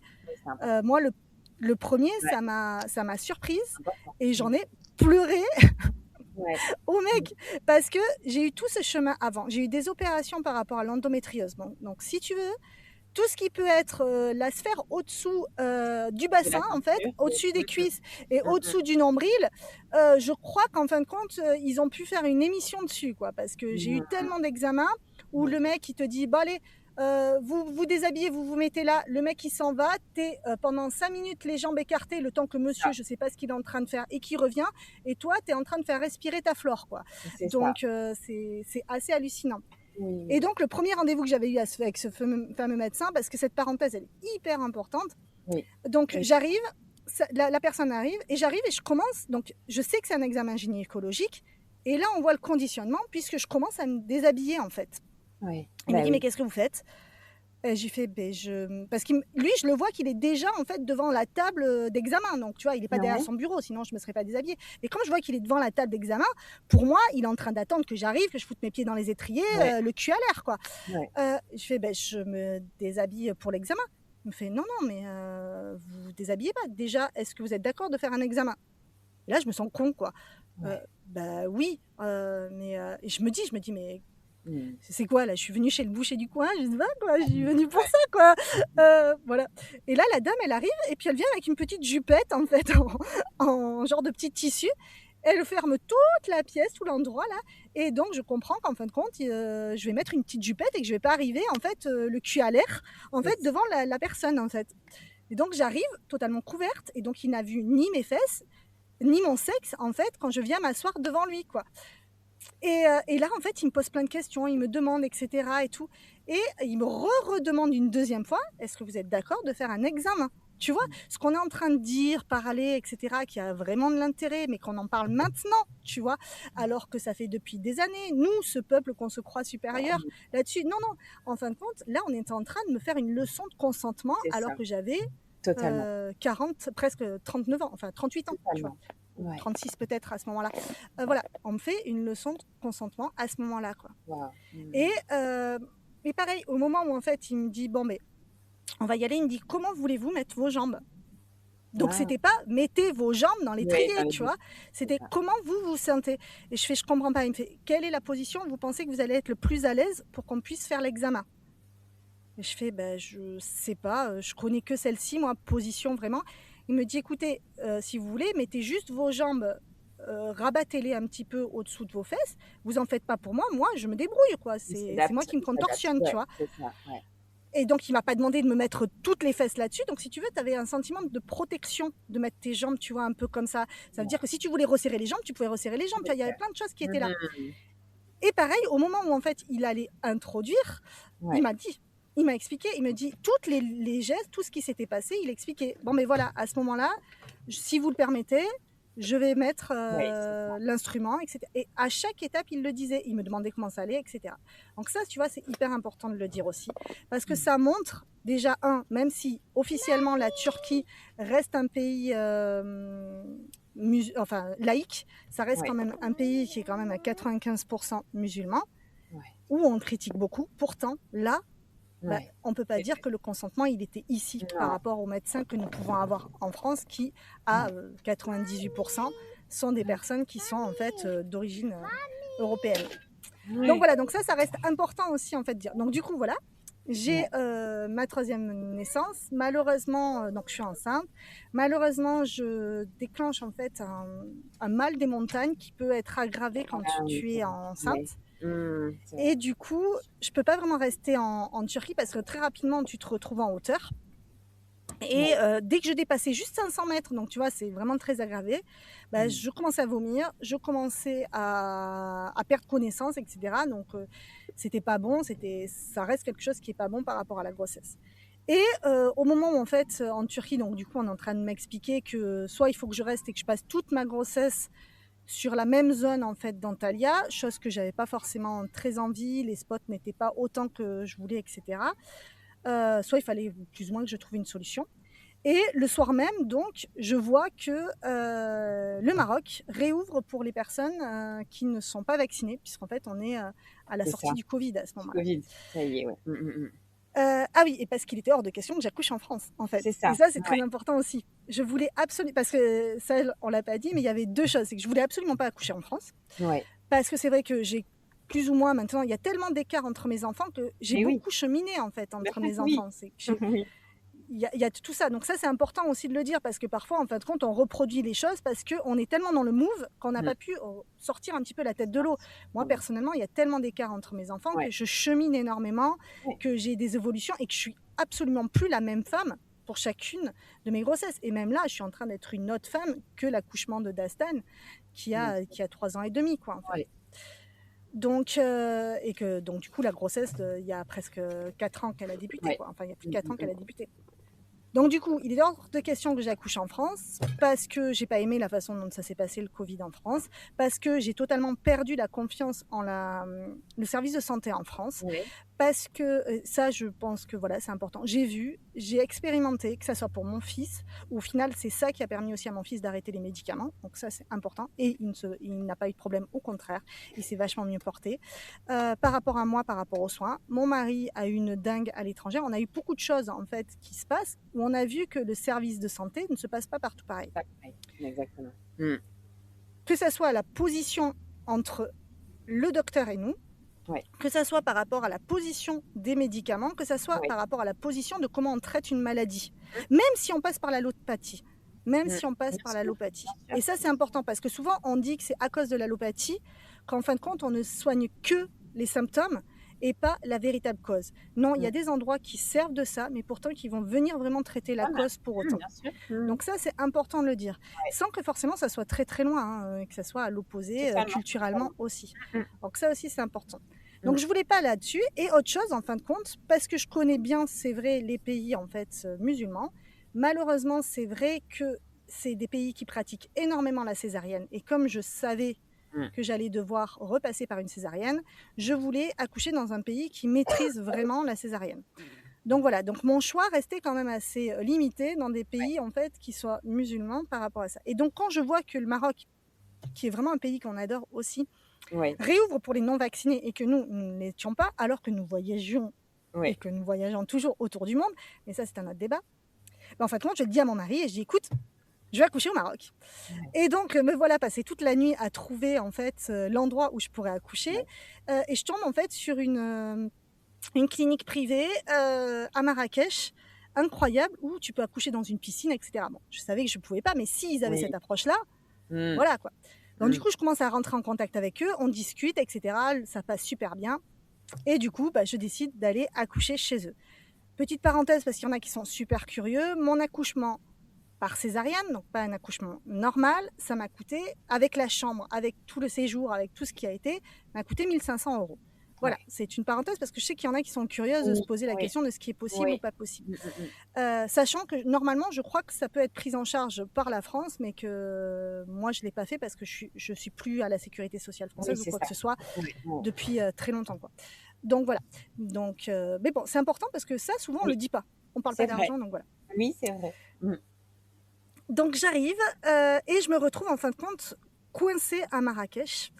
Parce que, donc on arrive au premier... Parce qu'au départ, on s'était dit, bon allez, on va accoucher à Marrakech. C'était prévu pour décembre. Mais du coup, nous, on est arrivés en juillet pour faire tout tout le suivi en fait. Et là en fait je me retrouve bloquée parce que malheureusement on voit que on a peur un petit peu pour cet utérus, on voit qu'il y a quand même un bébé qui était censé être un petit peu plus, il y a pas mal de choses. Il y a de la fatigue, il y a certaines petites complications, donc du coup en fin de compte il me dit ça serait bien que vous restiez quand même pas loin, qu'on n'ait pas beaucoup de route, etc. Donc au final, je suis restée tout l'été et je suis restée toute ma fin de grossesse en fait sur Marrakech.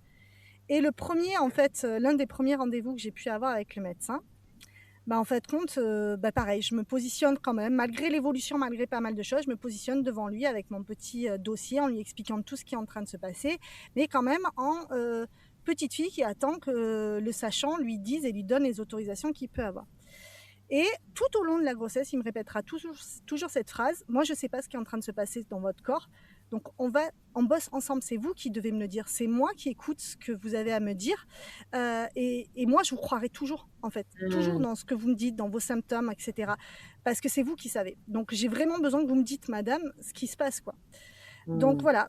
Un rapport aussi vachement plus proche, des messages qu'il t'envoie pour savoir si ça va bien après, parce qu'il a su, parce qu'on a eu l'examen ou parce que il a su par l'infirmière que j'étais pas super bien, un petit message qu'il t'envoie par WhatsApp pour savoir comment ça va, si ceci, si cela.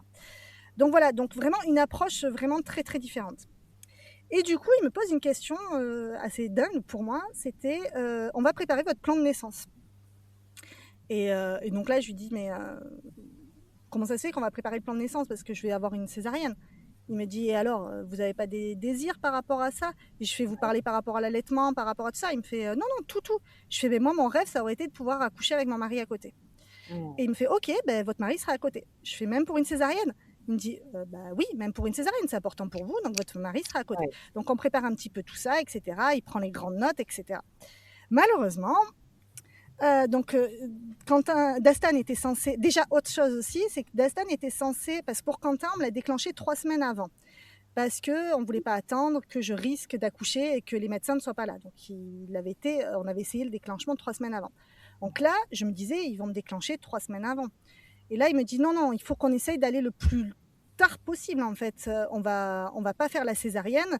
Si on peut attendre la dernière semaine, les derniers jours, on va faire des rendez-vous de plus en plus souvent.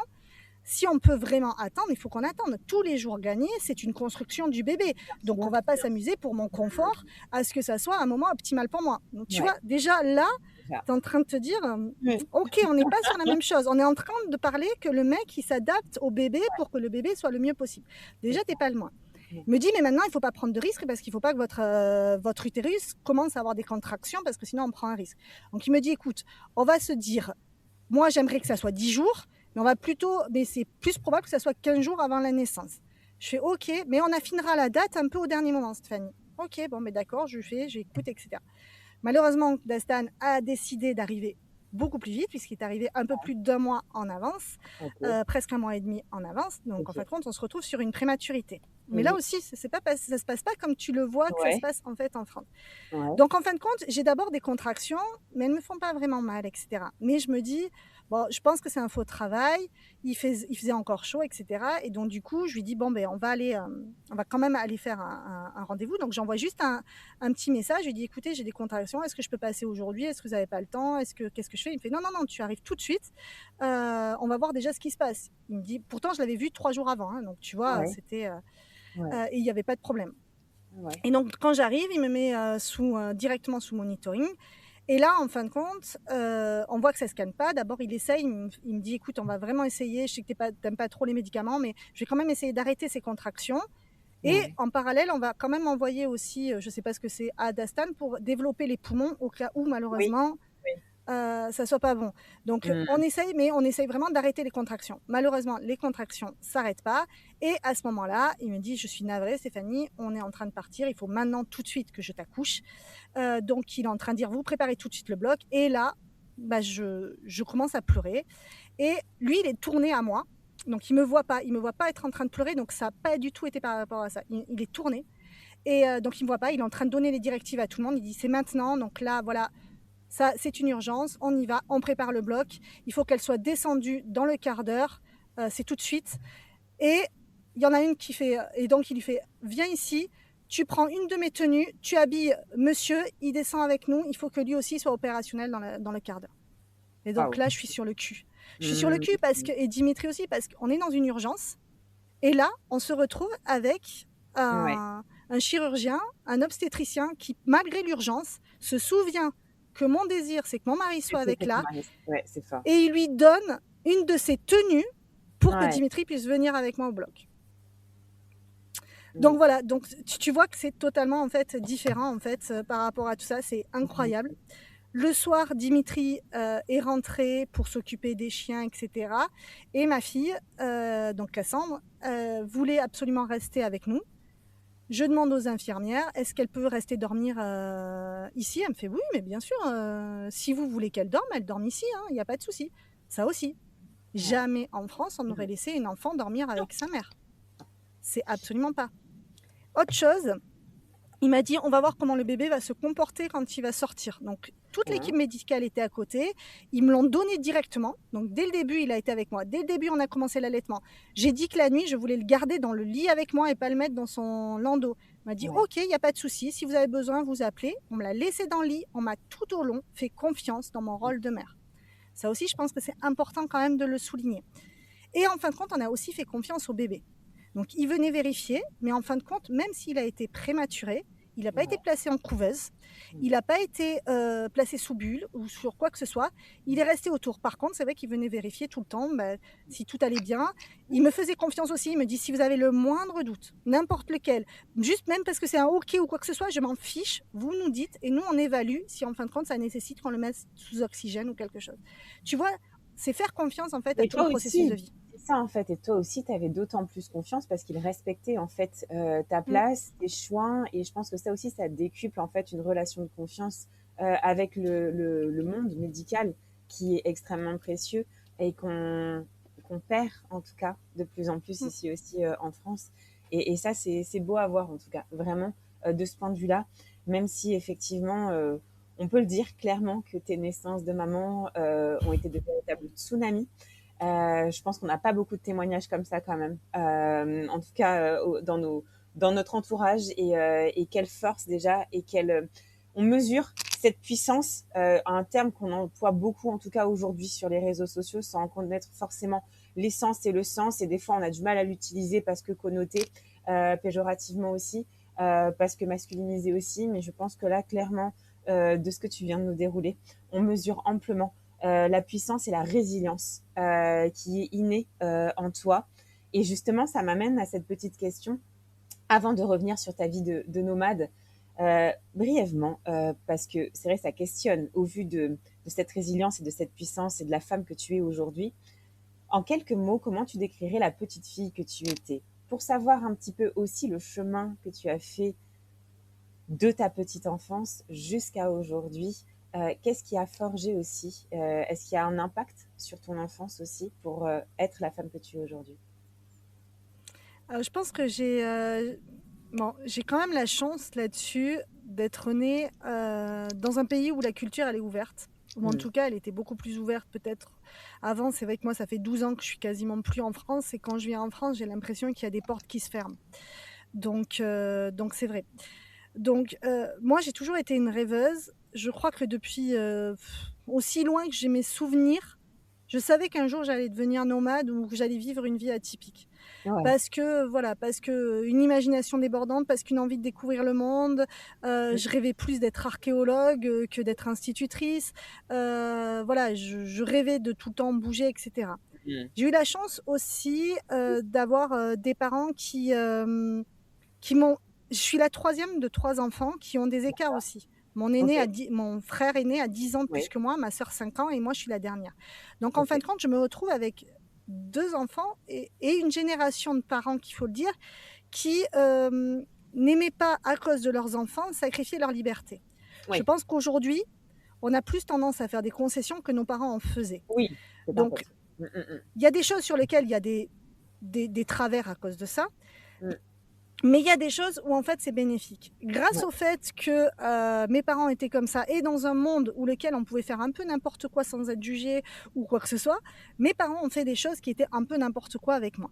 C'est-à-dire que par exemple, j'ai descendu un Rio en Espagne toute une journée sur un canot gonflable alors que j'étais toute petite, que je ne savais pas nager, que mon père nageait très mal, qu'il n'y avait que ma mère qui nageait très bien, mon frère nageait très bien et ma sœur aussi. Mais moi, j'étais sur un canot et donc, à n'importe quel moment, ça pouvait chavirer et quoi que ce soit. Je n'avais pas de gilet de sauvetage ni rien, quoi, tu vois. Le truc que tu te dis, c'est dingue, quoi. Mon père voulait aller à la pêche. Moi, j'adorais aller à la chasse au Dahu. Donc, j'allais à la pêche avec mon père.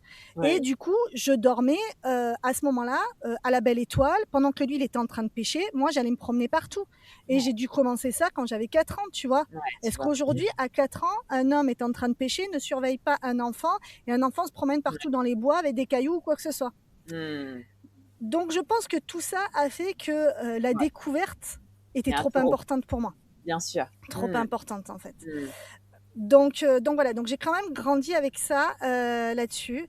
Et c'est ce qui a fait aussi que quand j'ai commencé à être une jeune adulte, bah, j'ai pas réussi. Donc je suis partie. Après, mes parents aussi, ça aussi, ils ont acheté une maison secondaire. Ils en avaient marre de faire les allers-retours pour moi parce que mes parents travaillaient juste 3 jours par semaine.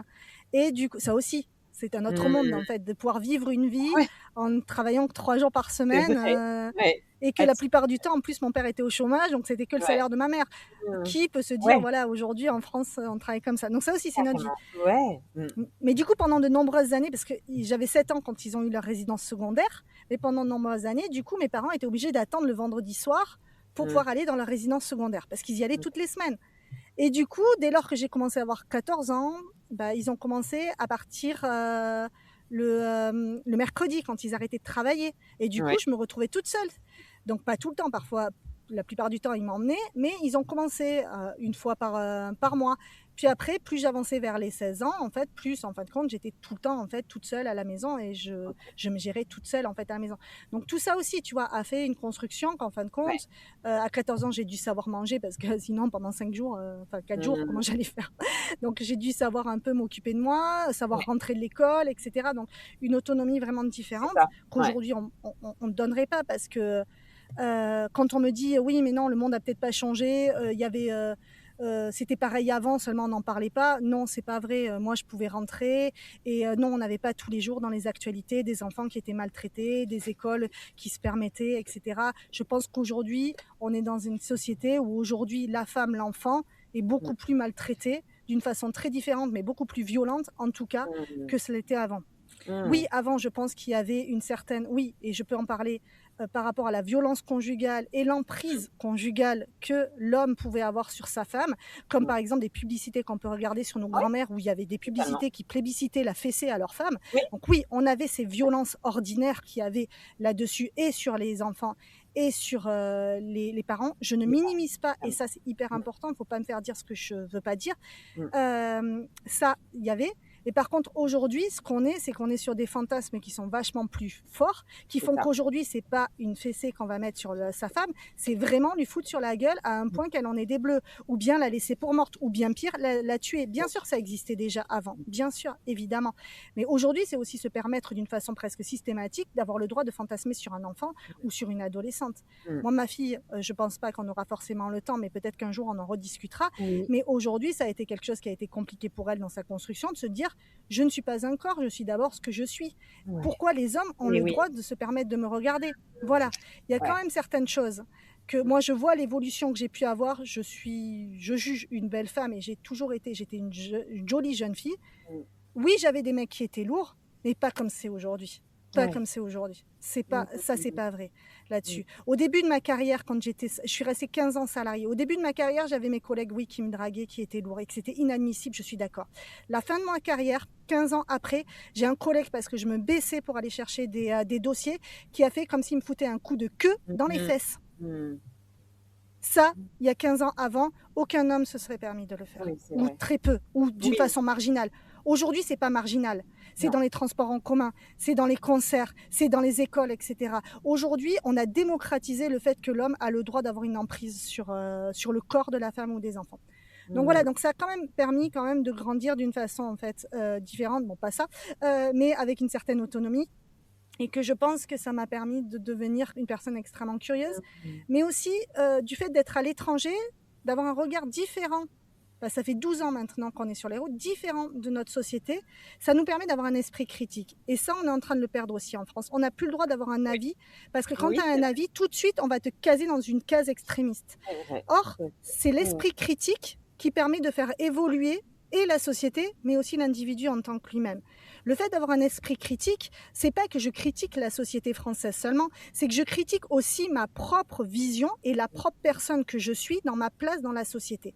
Donc ça veut dire que quand tu vas critiquer quelque chose, tu vas aussi te remettre toi en question. Je me remets autant en question moi, en tant qu'actrice de cette société, parce qu'une société n'existe pas seule, elle existe par la conjugaison de tout ce qu'on est et tout ce qu'ils sont. En fait, c'est ça, c'est remettre en question de comment nous, en tant qu'individus, on a laissé ces événements se passer pour que ces événements puissent devenir aujourd'hui une normalité. Donc ça veut dire que ça demande et ça impose un travail très important sur soi-même, parce qu'on est totalement acteur et scénariste de ce que sera aussi le futur. Et c'est en ça que tu le sais, tu le vois sur les réseaux sociaux, je suis une personne qui incarne énormément ce qu'elle dit. Donc, et c'est ça que je pense qu'il faudrait replacer un petit peu et donc replacer cet esprit critique qu'on peut avoir. Et c'est cette construction et de l'enfance qui a été vraiment mon fil rouge. Depuis le début, de cette curiosité, de cette capacité à me laisser un monde ouvert, pouvoir faire plein de choses ou faire les folies de mes parents, etc. J'ai toujours eu en fait un esprit critique de qu'est-ce qui se passe, pourquoi c'est pas normal, hyper stimulé, il y a des choses qui se passent là, etc. Donc du coup, ça m'a toujours forgé ça, qui fait qu'aujourd'hui encore, même si je suis bien dans ma vie, que je suis vraiment heureuse, c'est pas la fin du chemin. En fait, je continue à avoir un esprit critique et à améliorer ma vie, et j'ai pas honte de le dire, et c'est pas de la prétention. Pour moi, ma place ici est aussi à construire un certain monde et avoir un impact sur le monde à mon échelle. Donc voilà, donc c'est toute cette construction. On va en reparler en plus à la fin de l'épisode, mais peut-être encore deux sujets, Stéphanie. Tu viens de parler aussi de ta fille à l'instant. Je trouve que c'est important de s'arrêter un petit temps. En tout cas, c'est ce que tu m'avais partagé aussi en off. Tu parles justement qu'on la regarde, elle, en tant qu'être humain à proprement parler, de ces regards de l'homme qu'on peut avoir sur elle. Vous traversez, tu l'as dit, nombre de pays musulmans. Et je pense que c'est important de pouvoir s'arrêter aussi sur ce qu'elle peut constater, ou comment elle a pu traduire ce qu'elle voyait, ce qu'elle pensait sur la place de la femme dans ces sociétés. Qu'est-ce que tu pourrais nous dire justement par rapport à cela? Alors Cassandre, elle est magnifique, autant intérieurement qu'extérieurement. Et c'est vraiment Par contre, c'est une enfant extrêmement rebelle, je suis très fière en fait de ce qu'elle est en train de devenir, parce qu'elle a des convictions fortes, avec une identité forte, tout en ayant une empathie très importante, une bienveillance et une ouverture sur le monde. Ça reste rare, et encore plus à son âge.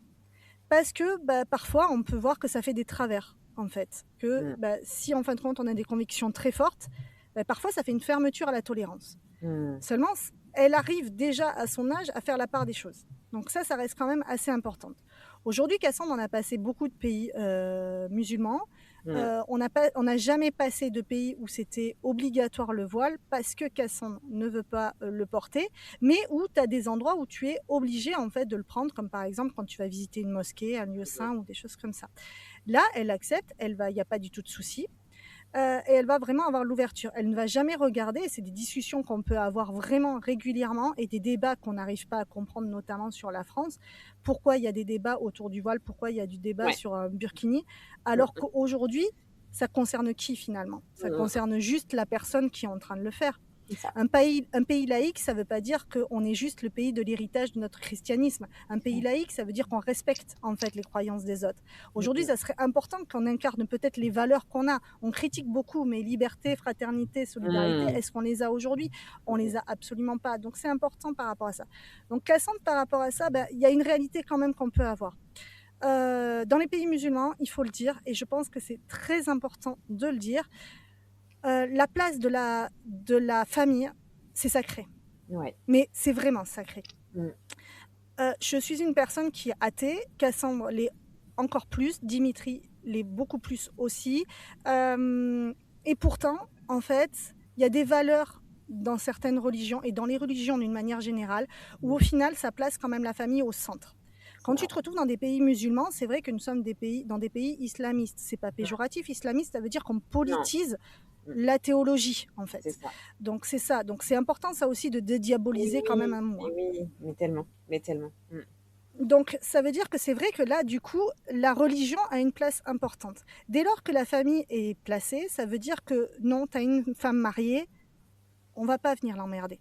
Moi, personnellement, rarement, on m'a emmerdé dans un pays musulman. Il m'est arrivé une fois un événement, c'était avec un militaire en Irak. Quelle horreur a-t-il pu voir? Qu'est-ce qu'il a pu se passer? On sait ce que le viol, on sait que tout ça, c'est un acte de guerre, tout comme une arme. Donc ça a été la seule personne, un militaire, qui a osé me toucher et me tripoter les jambes. Voilà, ça a été une seule fois en Irak que ça s'est passé. Et pourtant, j'en ai traversé des pays musulmans. Jamais on a eu un regard ou quoi que ce soit déplacé. Pareil avec mes enfants et pareil avec ma fille. Donc c'est vrai que c'est quelque chose qui est important. Par contre, ça lui est déjà arrivé dans des pays qui ne le sont pas, où on la regarde avec un petit peu d'insistance, où on la siffle, etc. Et ça, c'est quelque chose qui la répugne énormément. Cassandre a 12 ans, elle commence à être formée, mais dans sa tête, dans son corps, même si elle n'avait pas 12 ans même, elle est d'abord qui elle est avant d'être ce corps qui est là. Donc ça n'autorise personne de montrer sa sympathie. Et draguer une femme ne veut pas dire la siffler. Donc bien sûr qu'on peut draguer, bien sûr qu'on peut tenter sa chance. Mais déjà, avec une femme et pas avec une enfant. Et deux, quand déjà on voit qu'il y a déjà un sourire ou qu'il y a quand même un petit rapprochement qui se passe, quoi. Donc voilà, on peut s'approcher d'une autre façon que le fait d'avoir envie. Donc elle n'a pas vu franchement de choses qui sont... Par contre, c'est vrai qu'elle reste avec ses convictions, que elle ne le voit pas comme un acte, le voile par exemple, elle ne le voit pas comme un acte de soumission, mais ce n'est pas parce qu'elle est dans un pays hôte que c'est quelque chose qu'elle doit intégrer dans sa vie. C'est-à-dire qu'elle n'oublie pas non plus qui elle est, ce qu'elle veut, ce qu'elle aime. Elle est tout le temps avec une casquette, mais elle n'a pas forcément envie de pouvoir le mettre. Donc quand elle n'est pas obligée, elle est. Et c'était une discussion que nous avions eue et qu'on en avait discuté d'ailleurs toutes les deux. On s'était retrouvés à un mausolée. Donc un mausolée, c'est un tombeau d'une personne... importante dans la religion.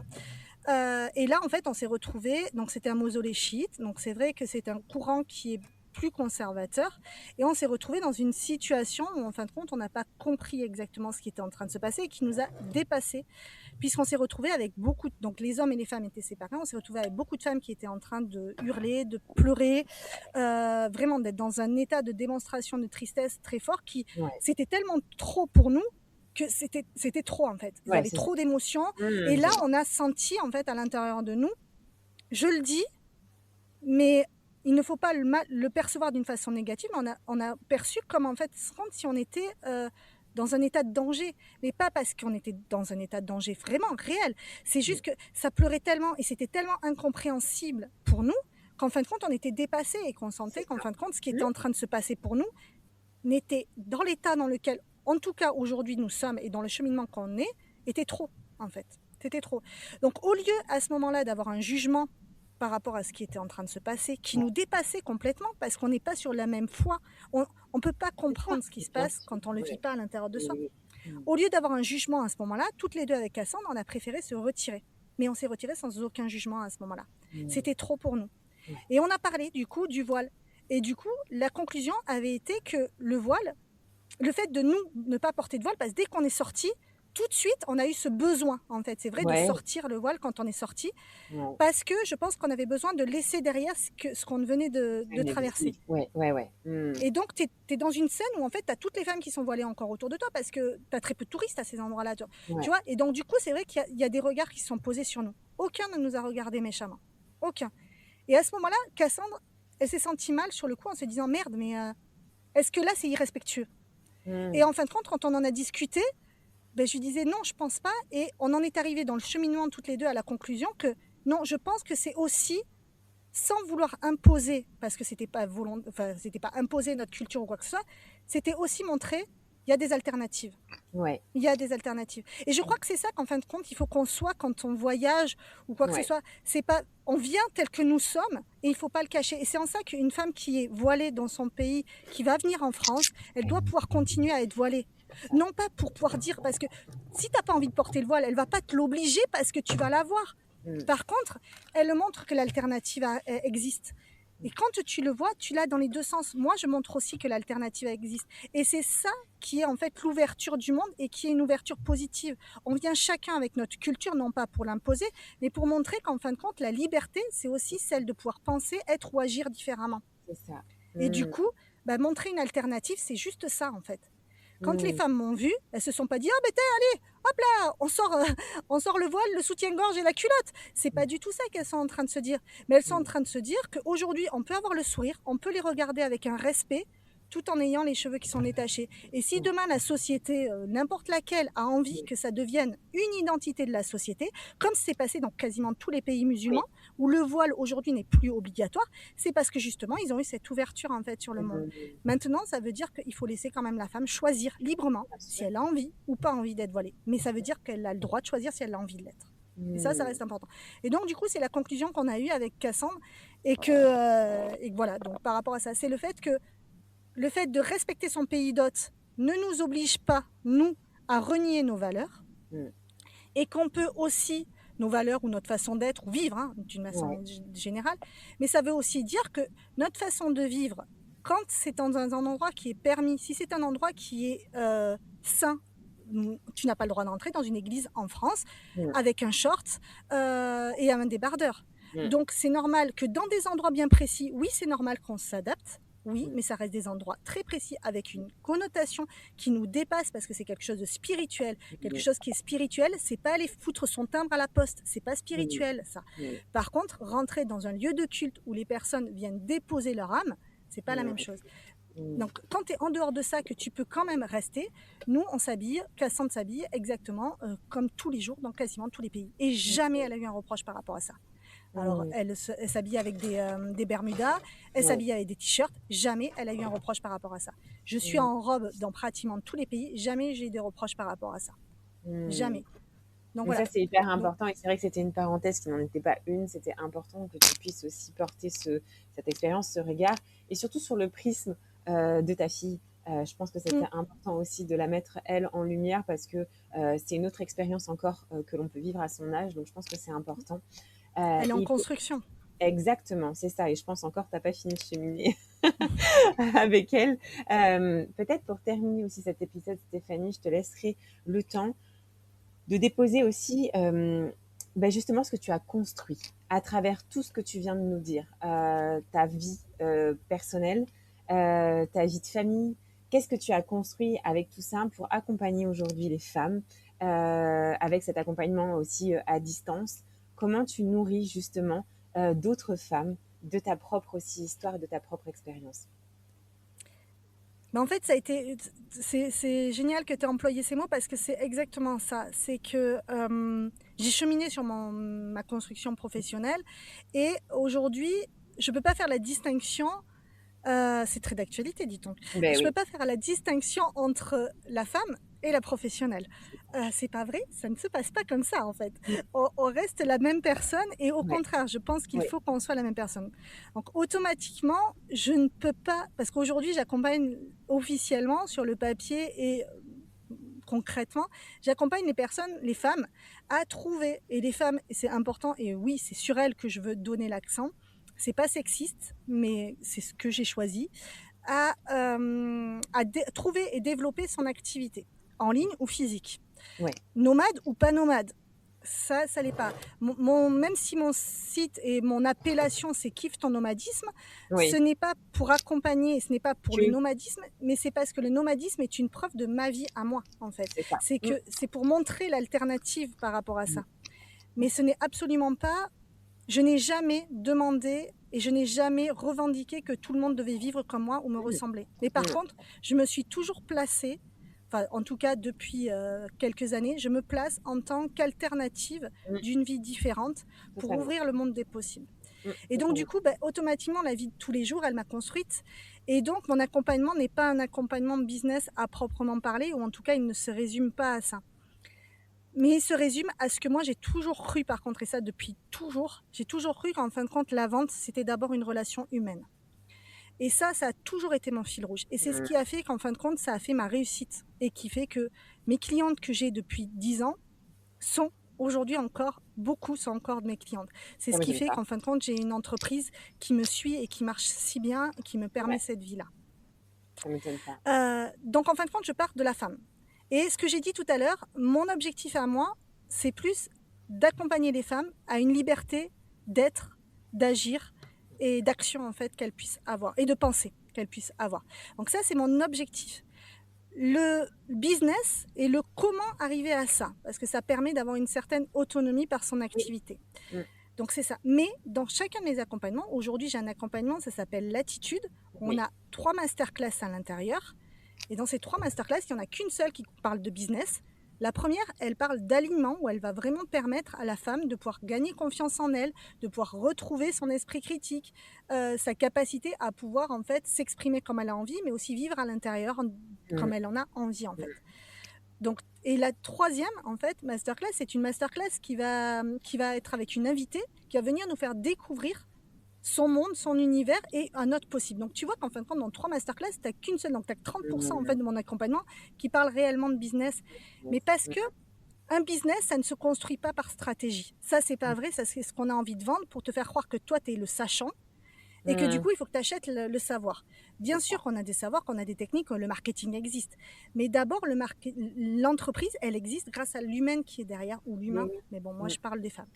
L'humain qui est derrière. Donc, si tu ne viens pas d'abord soigner le socle et l'humain qui est derrière, si tu ne viens pas lui donner des bases solides, des racines, etc., le business ne tiendra jamais sur la durée.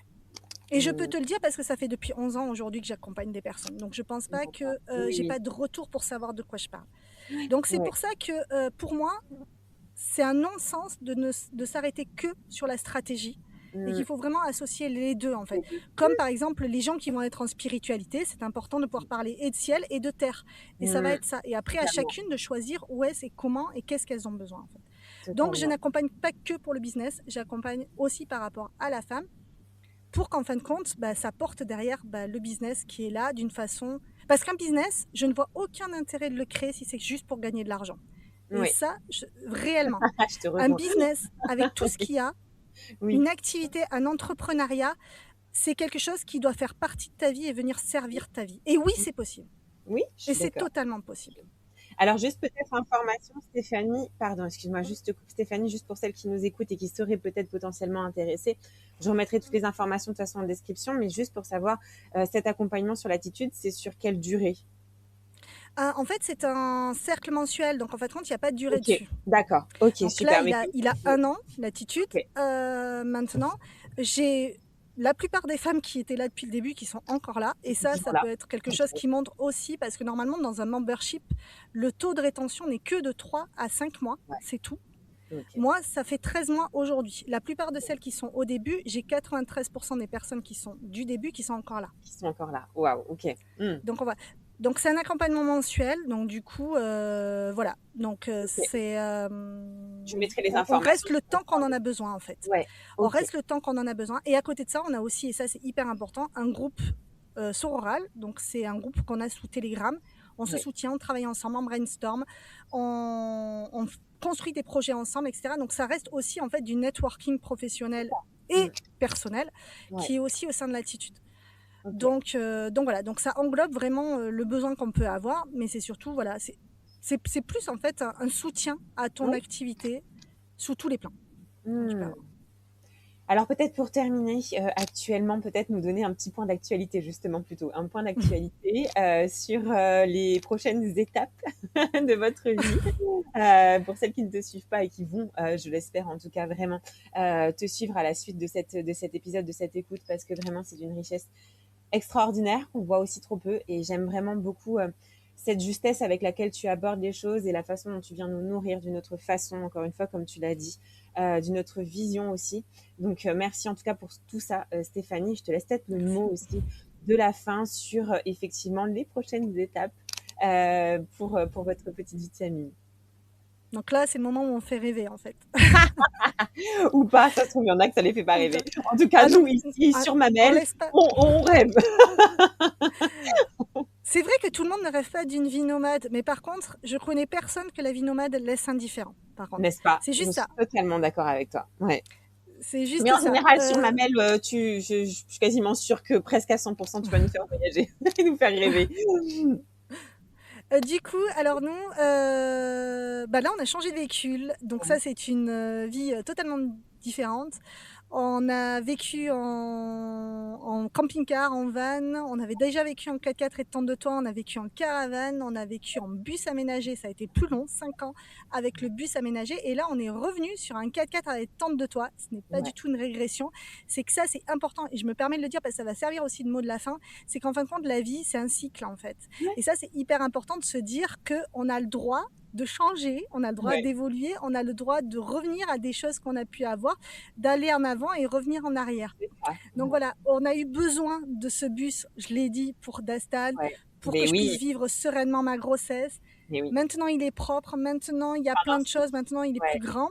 On a envie, on est dans le cycle où on a une envie et une soif d'aventure plus pure, plus compliquée, plus dans la terre et dans la boue. Donc du coup, ça nous a emmené à revenir à un 4x4 avec des tentes de toit. Et d'ailleurs, on s'est fait la réflexion avec Dimitri qu'on trouve que le setup qu'on a pris est hyper confort. Mais bon, ça c'est un autre détail. Donc du coup, on se retrouve avec un 4x4 qui peut faire des choses de dingue. Et du coup, on va aller découvrir le continent africain. Si d'ici là, on n'a pas changé d'avis, parce que ça aussi...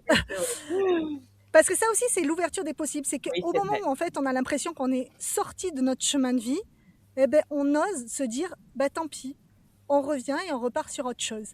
Et ça, ça fait partie de la résilience, ça fait partie du fait qu'on est vraiment pleinement dans notre vie. Je sais que le jour où je mourrai, je ne regretterai pas ma vie. J'aurais vraiment passé des choses. Et ça, c'est quand même... ça ne devrait pas être un luxe. Ça ne devrait pas l'être. On n'aurait pas le droit. On n'a qu'une seule vie. Personne n'a le droit de nous la voler. Donc, il faut quand même la vivre. Donc là, en fait, on attend nos passeports. On est en Espagne actuellement. On va descendre la côte ouest de l'Afrique. Donc, on va découvrir ce que nous appelons en France tout ce qui est l'Afrique noire et du coup l'Afrique française, on va dire. Donc là, ça me promet d'avoir aussi de nouvelles révélations, de nouvelles remises en question par rapport à certaines choses. Nous allons passer quelque part où on a une marque qui aujourd'hui est en train d'être remise en question. Donc ça va être important, ça va être challengeant et on va vivre certaines choses. Puis après, on va retomber en fait sur l'Afrique australe, qui est l'Afrique en fait anglophone et un petit peu portugaise. Et là, c'est pareil. Du coup, on va pouvoir avoir un regard différent avec nos voisins où on a toujours eu des différences culturelles entre les Anglais et les Français. Et on va voir un petit peu à quel point c'est. Et aussi aller voir qu'on voit beaucoup l'Afrique comme un pays, alors que c'est un continent qui est beaucoup plus grand que nous, avec des ethnies encore plus importantes que le nombre de pays qu'il y a.